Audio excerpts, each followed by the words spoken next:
जैसे कि पिछले एपिसोड में हमने देखा था एमसी को, जो अपने परिवार के साथ एक पोर्टल में एंटर करके दूसरी जगह आ जाता है और उसी जगह एमसी को उसकी दूसरी बहन मिलती है, जिसे बचाने के लिए वो एक प्लान बनाने लगता है। अब आगे उसके दिमाग में पहले से ही एक प्लान बनने लगा था, तो वो पलटकर फिर से दूध पीने लगा, जिससे उसकी माँ और भड़क गई। माँ गुस्से में पूछती है, ये आखिर कर क्या रहा है? हमारा एमसी मुंह भर भर कर दूध पीता है, अजीब सा चेहरा बनाता है और फिर सारा दूध बाहर थूक देता है। ये देखकर माँ पूरी तरह हैरान रह जाती है। गंदी होकर वो चिल्लाती है और गुस्से में उसे ऊपर हवा में उछाल देती है। शोरगुल सुनकर लड़के के दादाजी का चेहरा गुस्से से लाल हो जाता है। तभी उसकी छोटी बहन फौरन कूदकर एक्शन में आती है। वो अपने भाई को बीच में ही पकड़ लेती है और सुरक्षित जमीन पर उतर आती है। भाई को गोद में संभालकर वो पूछती है, तू ठीक है ना? एमसी उसे अपना मास्टर प्लान बताता है, हंगामा मचाओ ताकि शिकारी बच सके। अचानक उसके पापा उसकी माँ को जोरदार थप्पड़ मारते हैं। माँ हक्का बक्का रह जाती है। पापा उसे पकड़कर डांटते हैं कि अपने बेटे के साथ इतनी लापरवाही कैसे कर सकती है। गुस्से में माँ चिल्लाती है, मेरे माँ बाप तक ने मुझ पर हाथ उठाने की हिम्मत नहीं की थी।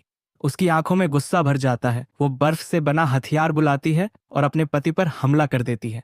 पिता भी अपनी ताकतों से बचाव करते हैं और कहते हैं कि उसे सबक सिखाना पड़ेगा। बच्चे सामने से ये पूरा फाइट सीन देखते रहते हैं। माँ और बाप की टक्कर तेज हो जाती है, लेकिन तभी अचानक उनके बीच से एक जबरदस्त ऊर्जा फूट पड़ती है। दादाजी वहां आ पहुंचते हैं। दोनों माता पिता उन्हें देखकर चुप हो जाते हैं। दादाजी गुस्से से माँ से कहते हैं, एक माँ होने के नाते तुझे अपने बेटे को सबसे पहले रखना चाहिए, इतनी लापरवाह मत बनो। फिर दोनों को घूरकर याद दिलाते हैं, तुम दोनों पर पूरे खानदान की जिम्मेदारी है। ये सुनकर पति पत्नी शांत हो जाते हैं और अपने हथियार हटा लेते हैं। बच्चे थोड़ी दूरी से ये सब देखते रहते हैं। बहन पूछती है, अब हम क्या करेंगे? लेकिन एमसी उसे आश्वासन देता है, फिक्र मत कर, वो लोग आ रहे हैं। तभी अचानक नौकरानी को एक अजीब आवाज सुनाई देती है। बटलर दादाजी को बताता है कि उसे पास वाले जंगल से हलचल महसूस हुई है। पूरा परिवार भी नोटिस करता है कि कुछ नजदीक आ रहा है और सब अलर्ट हो जाते हैं। तभी 3 गॉब्लिन्स जंगल से बाहर निकलते हैं। उनके चेहरे पर अजीब सी शक्लें बनी हुई हैं। ऊपर से देखने पर साफ दिखता है कि गॉब्लिन्स धीरे धीरे एमसी के परिवार की तरफ बढ़ रहे हैं। वो अजीब तरीके से चीखने चिल्लाने लगते हैं, जैसे लड़ाई की तैयारी कर रहे हों। लेकिन अगले ही पल तीनों राक्षस लकड़ी के नुकीले भालों से आर पार कर दिए जाते हैं। 1200 का पिता चौंक कर कहता है, यह कैसे हो सकता है? ये इलाका तो पहले ही क्लियर कर दिया गया था। दादाजी झुंझलाते हुए कहते हैं, यही होता है जब पढ़ाई करने की जगह तुम बार में लड़ाइयां करते फिरो। तभी माँ के शरीर से बैंगनी रोशनी फैलने लगती है। छोटी बहन समझाती है, माँ की एसेंस ही डेमोनिक बीस्ट्स को खींचती है, खासकर हाई लेवल वाले। और सच में थोड़ी ही देर में ढेर सारी गॉब्लिन्स की आवाजें गूंजने लगती हैं। परिवार और भी सतर्क हो जाता है। फिर सामने पूरी की पूरी एलीट गॉब्लिन्स की सेना आ जाती है, जिन्हें एक भी रैंक गॉब्लिन लीड कर रहा था। उनमें से एक गॉब्लिन कुल्हाड़ी उठाकर परिवार की तरफ झपटता है। बिना डरे दादाजी आदेश देते हैं, इसे तुरंत खत्म करो। और अगले ही पल परिवार के बाकी लोग अपनी अपनी एलिमेंटल ताकतें इस्तेमाल करके गॉब्लिन्स से भिड़ जाते हैं। इसी हंगामे का फायदा उठाकर हमारा एमसी अपनी बहन से कहता है, अब निकलने का टाइम है। तो बहन उसे गोद में लेकर सीधा एक खड़ी चट्टान की तरफ दौड़ जाती है। बिना सोचे समझे वो छलांग लगाती है और दोनों तेजी से नीचे गिरने लगते हैं। लेकिन उसी पल बहन की आंखें तेजी से चमक उठती हैं और उसकी खास ताकत एक्टिवेट हो जाती है। वो अपनी हवा वाली शक्ति का इस्तेमाल करके उड़ने लगती है और भाई को सुरक्षित लेकर आसमान में निकल जाती है। एमसी हैरान होकर पूछता है, तूने उड़ना कब सीख लिया? वो मुस्कुराते हुए बताती है, ये सिस्टम का रिवॉर्ड है। एमसी हक्का बक्का रह जाता है, कौन सा टास्क था?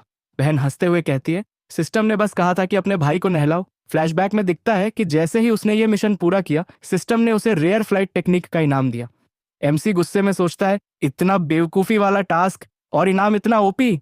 इधर उनकी लाल बालों वाली छोटी बहन एक सांप से बहादुरी से लड़ रही होती है। वो अपनी तेज तलवार से उस पर वार करती है, लेकिन तभी एक और विशाल अजगर निकल आता है और बाकी शिकारियों पर हमला कर देता है। वो उनकी ढालें आसानी से तोड़ देता है। एक जोरदार वार से वो एक हंटर को इतनी जोर से उड़ाता है कि उसकी गार्ड पूरी तरह टूट जाती है।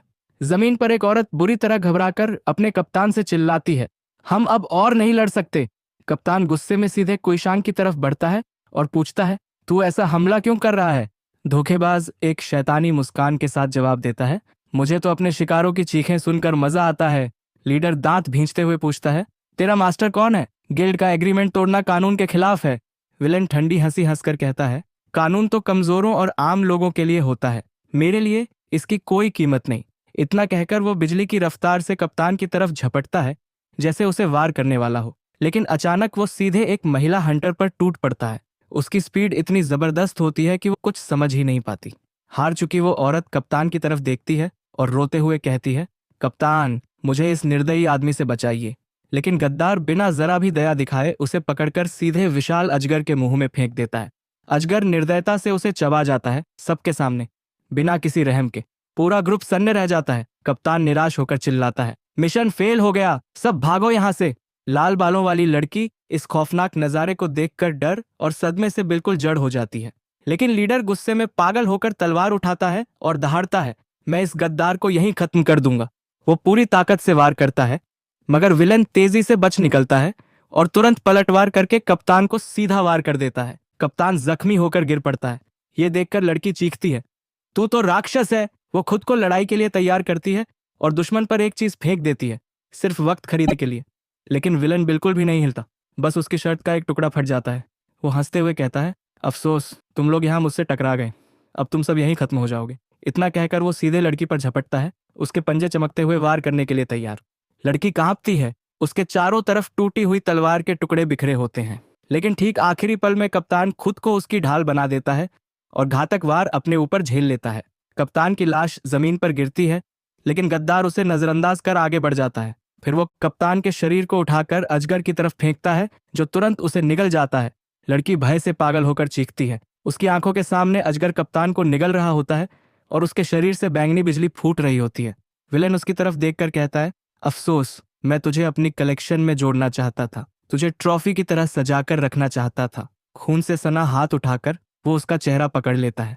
लड़की रोती है, पूरी तरह निराश। अपने आखिरी पलों में वो बुरी तरह चिल्लाती है, भाई बहने, तुम लोग कहाँ हो? अचानक आसमान से एक विशाल बिजली की तलवार उतरती है और एक आवाज गूंजती है, हम आ गए हैं तुझे बचाने। गद्दार पलटकर उस वार को अपने हाथ से रोक लेता है। जबरदस्त धमाका होता है और पीली ऊर्जा चारों तरफ फैल जाती है, मगर विलन उस ताकत को भी झटक देता है। लड़की हैरान होकर ऊपर देखती है और चिल्लाती है, वी। और उसी पल एमसी और उसकी बहन जमीन पर उतरते हैं, लड़ाई के लिए तैयार। लड़की एमसी की पुरानी शक्ल पहचान लेती है और कांपती आवाज में कहती है, भैया। हमारा एमसी अपनी बहन से कहता है कि वो सब कुछ बाद में समझाएगा, लेकिन अभी उनके सामने इससे भी बड़ा खतरा खड़ा है। इसी बीच लाल बालों वाली लड़की बस उसे देख रही है। उसके चेहरे पर साफ लिखा है, ये आखिर हो क्या रहा है। सांप का सामना करते हुए हीरो को एहसास होता है कि उस दैत्य ने अवेकनर्स को खाकर खुद को इवॉल्व कर लिया है। ऐसा तो आज तक कभी दर्ज ही नहीं हुआ। उसी समय खलनायक किसी कैद से छूटता हुआ दिखता है। उसके चारों ओर जबरदस्त पीली ऊर्जा घूम रही होती है। आखिरी जोर लगाकर वो अपनी पूरी ताकत एक साथ छोड़ देता है और पल भर में जो भी उसे रोक रहा था उसे तोड़ देता है। फिर वो तिरछी नजरों से उन्हें देखता है और ताना मारता है, अरे ये तो नौजवान मालिक और उसकी छोटी सी नौकरानी निकली। बस अब तीनों भाई बहन अपने दुश्मन के सामने खड़े हैं, आने वाली लड़ाई के लिए पूरी तरह तैयार। लाल बालों वाली लड़की हैरानी से पूछती है कि उन्हें उसके बारे में कैसे पता चला और उनके साथ वो दूसरी छोटी लड़की क्यों है। लेकिन बुरा आदमी उसकी बात को बिल्कुल नजरअंदाज कर देता है और बस ये सोचने लगता है कि इस नए हालात से कैसे निपटे। एमसी को अब एहसास होता है कि दुश्मन कोई दिमाग खाली गुंडा नहीं, बल्कि काफी चालाक है। वो आदमी अपना असली प्लान बताता है, नौकरानी लड़की को एक दिमागहीन कठपुतली बना देगा और एमसी को अपने बॉस के हवाले कर देगा। फिर हमें उसके पावर का असर दिखता है, उसने कई हंटर्स को बेरहमी से गिरा दिया है। चारों ओर लाल ऊर्जा से बनी हथियारें हवा में तैर रही होती हैं और खुलासा होता है कि दुश्मन के पास मेटल टाइप की ताकत है। वो अपने शरीर में हथियारों को मिला सकता है और उन्हें अपनी मर्जी से चला सकता है। हमारा नायक उनकी ताकतों का विश्लेषण करता है और समझ जाता है कि उनके बीच का फर्क बहुत ही विशाल है। लेकिन तभी उसके दिमाग में एक आइडिया चमकता है और उसकी आंखें चमक उठती हैं। वो अपनी बहनों की तरफ मुड़कर कहता है कि ध्यान से सुनो और उसी के हिसाब से चलो। दूसरी तरफ दुश्मन लड़ाई के लिए तैयार होता है और उसके शरीर से अजीब सी ऊर्जा फैलने लगती है। अगले ही पल खलनायक बिजली जैसी तेज रफ्तार से झपटता है। उसके पंजे सीधे एमसी की तरफ बढ़ते हैं। खतरा देखते ही उसकी बहनें पीछे हट जाती हैं और हमारा हीरो जवाबी वार की तैयारी करता है। वो अपनी डिवाइन लाइटनिंग अवेकनिंग एक्टिवेट करता है और जबरदस्त पीली ऊर्जा बाहर निकलती है। उस शक्ति का इस्तेमाल कर हमारा नायक अल्ट्रा स्पीड से दुश्मन के हमले चकमा देता है। दुश्मन हैरान रह जाता है जब वो इस बच्चे की टेक्निक देखता है। ये तो एक फॉरबिडन मूव है। तभी उसकी यादों में एक और लड़ाई ताज़ा हो जाती है जब उसने किसी को हराया था जो यही टेक्निक इस्तेमाल करता था। यादों को जोड़ते ही उसे सच्चाई समझ आ जाती है और वो हंसने लगता है। ये बच्चा वही है, उसके पिछले जन्म का दुश्मन। लेकिन छोटे शरीर में इतनी ताकत झेलना आसान नहीं था। हमारे एमसी का शरीर टूटने लगता है। ये जानते हुए कि उसके पास बस एक मौका है, वो अपनी बहनों के नाम चिल्लाता है और असली प्लान शुरू हो जाता है। दुश्मन अचानक एक आवाज सुनता है और उसकी नजर उस तरफ जाती है। अगले ही पल लाल बालों वाली बहन एक विशाल बोल्डर उठाए हुए खड़ी होती है, उसे कुचलने के लिए तैयार। बिना सोचे वो पत्थर सीधा फेंक देती है, लेकिन दुश्मन आसानी से बच निकलता है और बोल्डर जमीन से टकराते ही चकनाचूर हो जाता है। तभी उसे अजीब सी आवाज सुनाई देती है, जमीन पर तेजी से दौड़ती हरी ऊर्जा की लकीर। वो तुरंत अलर्ट हो जाता है। अगले ही पल उसके सामने धूल और हवा का तूफान बन जाता है। यह हमला एमसी की दूसरी बहन का था, उसकी विंड एबिलिटी से। लेकिन दुश्मन तूफान के बीच भी शांत रहता है और ताने कसता है, ये सब सस्ते खेल हैं। यही मौका देखकर हमारा एमसी अपनी सारी बची हुई ताकत इकट्ठा करता है और एक पूरी शक्ति से भरा लाइटनिंग स्पीयर बनाता है। दिव्य मार्शल आर्ट्स तकनीक का इस्तेमाल करके वो अपनी आखिरी ताकत से उस भाले को फेंक देता है। दुश्मन चौंक जाता है और बड़बड़ाता है कि ये बच्चा कितना चालाक है। लेकिन अब देर हो चुकी थी।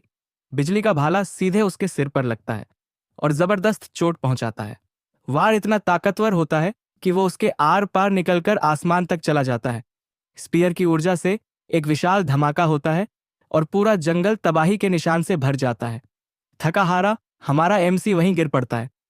उसकी बहनें तुरंत उसके पास आती हैं और सफेद बालों वाली बहन गुस्से में उसे डांटती है कि इतना लापरवाह हमला कैसे कर सकता है। दोनों बहनें उसके हालात से बेहद परेशान होकर उसकी देखभाल करती हैं।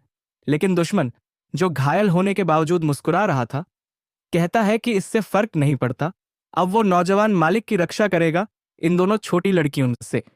डरावनी हंसी के साथ वो एक तेज धार वाला ब्लेड निकालता है और फिर से पूरी ताकत से उन पर टूट पड़ता है। बिना देर किए वो हाई स्पीड से दोनों लड़कियों की तरफ झपटता है, उन्हें खत्म करने के इरादे से। तभी नौकरानी लड़की चिल्लाकर चेतावनी देती है और लाल बालों वाली बहन के सामने कूद जाती है। अगले ही पल दुश्मन का क्रूर वार सीधा सफेद बालों वाली लड़की को लग जाता है। जबरदस्त ताकत के साथ टक्कर लगते ही वह दूर जा गिरती है और जोर से एक पेड़ से टकराती है। विलन दूसरी लड़की की तरफ देखता है और कहता है कि घबराओ मत, तुम्हारी बारी भी अब आने ही वाली है। वह अपने हाथों को तेज ब्लेड्स में बदल लेता है और अगले बेरहम वार की तैयारी करता है। वह अपने ब्लेड्स से लड़की को नीचे दबा देता है और कहता है कि अब तुम उस प्लान्स के लिए सही बेट बनोगी। लेकिन तभी अचानक पीली बिजली जैसी चमक आती है और उसका वार रोक देती है, लड़की को आखिरी पल में बचाते हुए। इसके बाद दुश्मन का निशाना एमसी पर होता है। वह अपनी डैगर कसकर पकड़ता है और नीचे वार करता है, पूरे इरादे से उसे वहीं खत्म करने के लिए। ब्लेड एमसी की पीठ में धंस जाती है और वह बुरी तरह जख्मी हो जाता है। विलन उसे हवा में फेंक देता है और उसकी लाल बालों वाली बहन बेबस होकर देखती रहती है। तभी बहन बंधनों को तोड़ देती है, अपने घायल भाई को पकड़ लेती है और वहां से भागने लगती है। विलन गुस्से में अपनी मुट्ठी भींचता है और कहता है, इतनी जल्दी मौत से मिलने की क्या जल्दी है। लेकिन एमसी, जो बहन की बाहों में है, जवाब देता है, असल में मौत से मिलने की जल्दी तुम्हें होनी चाहिए। उसकी आंख से खून बह रहा है और यह सुनकर विलेन गुस्से से पागल हो जाता है।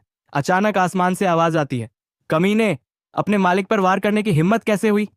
यह आवाज एमसी के दादा की है, जो अब गुस्से से भरी आंखों से विलेन को घूर रहे हैं।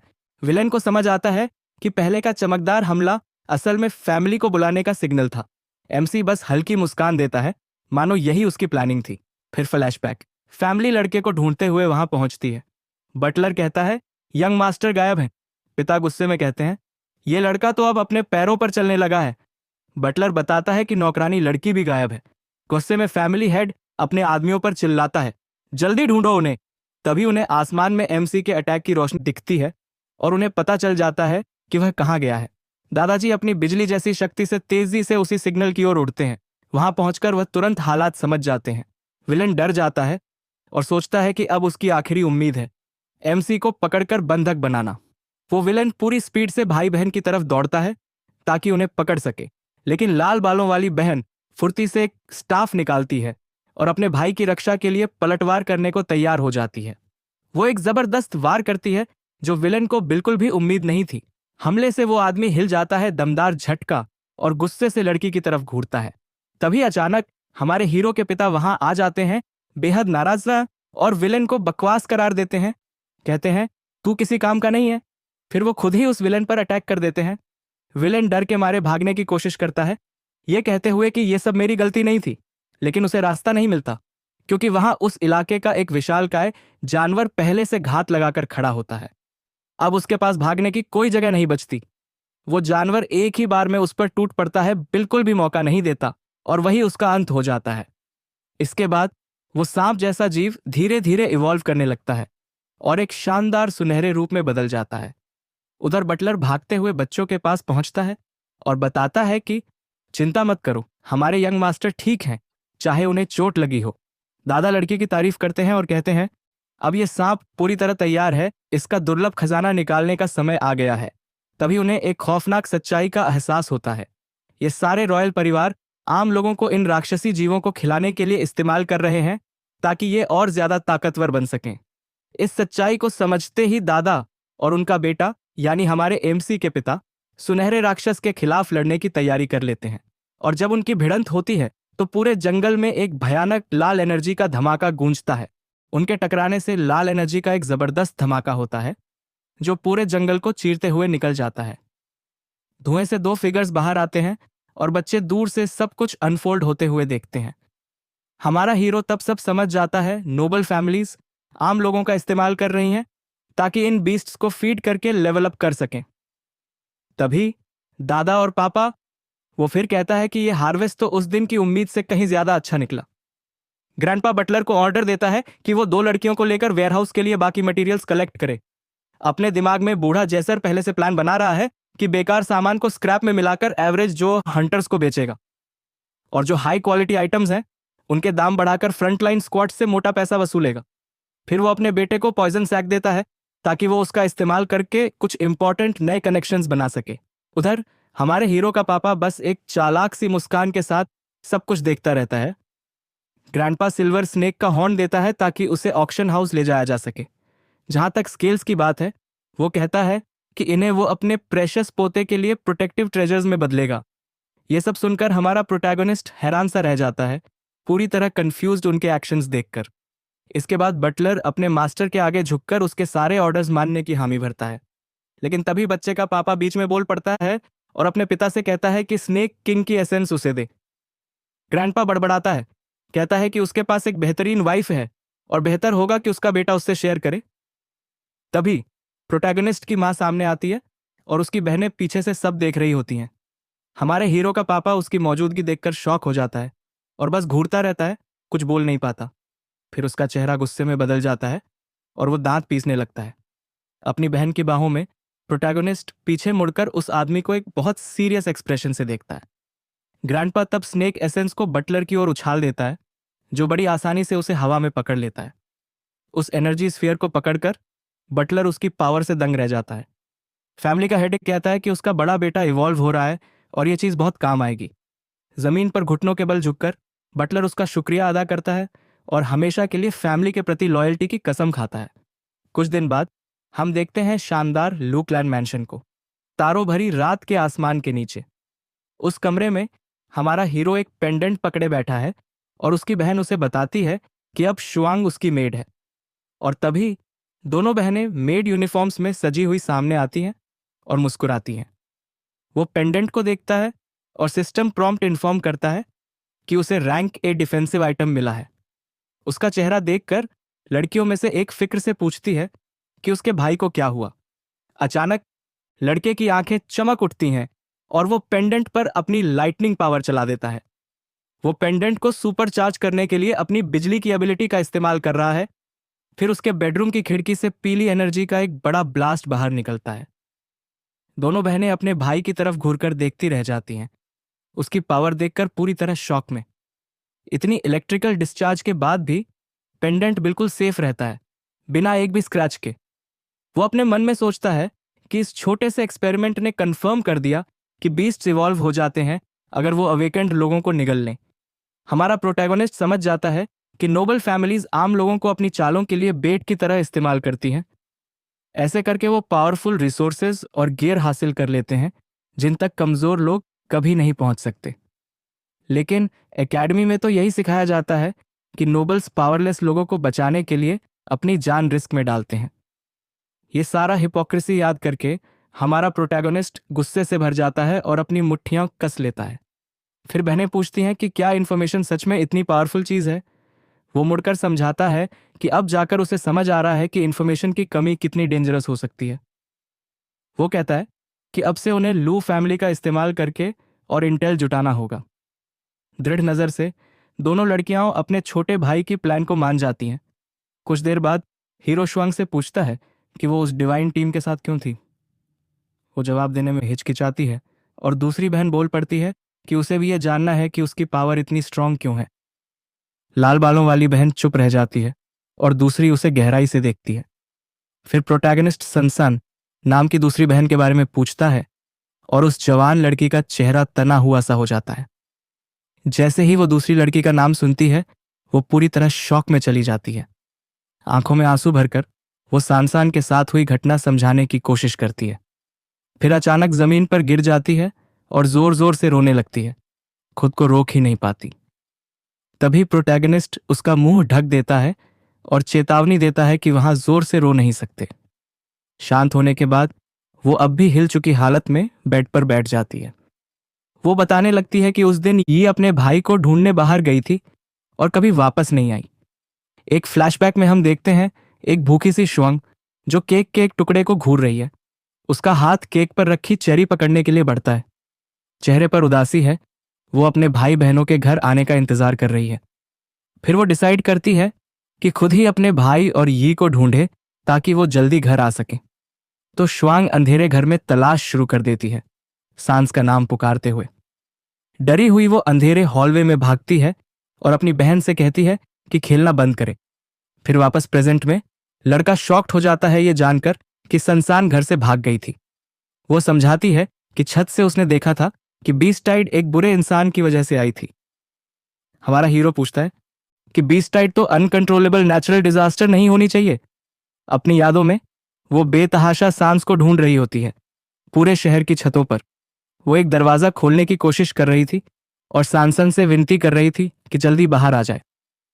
तभी वो बगल में देखती है, चेहरे पर डर और चिंता साफ झलक रही होती है। छत पर उसने एक मिस्टीरियस आदमी को देखा जो फुल मून के नीचे स्टाफ पकड़े खड़ा था। उसका चेहरा अंधेरे में छुपा था, लेकिन उसकी आंखें तेज लाल रोशनी से चमक रही थीं। उसने फिर अपना स्टाफ उठाया जो पावरफुल एनर्जी से ग्लो करने लगा और फिर उसने स्टाफ को जमीन पर पटका जिससे एक जबरदस्त एनर्जी वेव निकल गई। जमीन पर एक विशाल लाल मैजिक सर्कल बन गया जिसने पूरे एरिया को रोशनी से भर दिया। फिर सर्कल ने एक रेड लाइट की बीम छोड़ी जो अंधेरे आसमान की ओर उठ गई। वो बीम आसमान को चीरते हुए निकलती है और एक लाल पोर्टल बन जाता है। उस पोर्टल में एक विशालकाय रेप्टिलियन आंख दिखाई देती है और शुआंग पूरी तरह डर से कांप उठती है। एक पल बाद वो रहस्यमयी लाल पोर्टल बस ऐसे ही रात के आसमान में मटेरियलाइज हो जाता है और उसमें से कई लाल डिमोनिक बीस्टी निकलकर शहर में तबाही मचाने के लिए तैयार हो जाते हैं। आंखों में आंसू लिए शुआंग उस सीन को याद भर करके डर से कांप जाती है। अपनी यादों में वो खुद को अकेली और चारों तरफ से बड़े बड़े लाल डिमोनिक बीस्ट तक आते थे से घिरी पाती है। आसमान के पोर्टल से अनगिनत क्रीचर्स बाहर निकलते हैं और सामने दिखने वाले हर इंसान पर हमला कर देते हैं। वो बताती है कि एक डीमन वुल्फ उसका पीछा कर रहा था। तभी उसके सामने एक पैनल आया। सिस्टम ने उसे नोटिफाई किया कि उसने बॉडी कल्टीवेशन की डिवाइन पावर अवेकन कर ली है। सिस्टम के ऑर्डर्स को फॉलो करते हुए उसने 2 बिल्डिंग्स के बीच में एक अविश्वसनीय छलांग लगाई और भाग निकली। प्रेजेंट में वापस वो कहती है कि भागते भागते उसे एक सबजुगेशन टीम मिली जिसने उसे अपने साथ रख लिया। हमारा प्रोटैगनिस्ट हैरान रह जाता है कि एक और सिस्टम सामने आया और इतने सारे चमत्कार उनके साथ हो रहे हैं। ये कहती है कि अगर उन सबके पास सिस्टम्स हैं तो सांसन के पास भी हो सकता है और शायद वो अभी भी जिंदा हो। हमारा हीरो हामी भरता है और कहता है कि वो लू फैमिली के नेटवर्क का इस्तेमाल करके उसके बारे में क्लूज ढूंढेंगे। अचानक शुआंग बताती है कि उसे सिस्टम से एक टास्क मिला है, साथ ही रिवॉर्ड भी। बिना कोई वार्निंग दिए वो अपने भाई को बाहों में उठा लेती है जिससे वो पूरी तरह सरप्राइज हो जाता है। वो डर जाता है और सोचने लगता है कि क्या उसके साथ फिर वही होने वाला है। दोनों बहनें एक्साइटेड होकर दौड़ पड़ती हैं क्योंकि सिस्टम का मिशन है कि वो अपने भाई को दोबारा नहला दें। दोस्तों, तुम सभी लोगों में से बहुत सारे लोग बोल रहे हैं कि ये सीरीज बहुत बोरिंग लग रही है, तो क्या मुझे कुछ और मानवा एक्सप्लेन करनी चाहिए? अगर ये बोरिंग लग रही है तो फिर तुम सभी मुझे कुछ सजेस्ट कर सकते हो। और आज के लिए फिलहाल इतना ही। आपकी तरह मैं भी मायूस हूं, लेकिन उम्मीद पर दुनिया कायम है। दिल दुखा है लेकिन टूटा तो नहीं है, और उम्मीद का दामन छूटा तो नहीं है।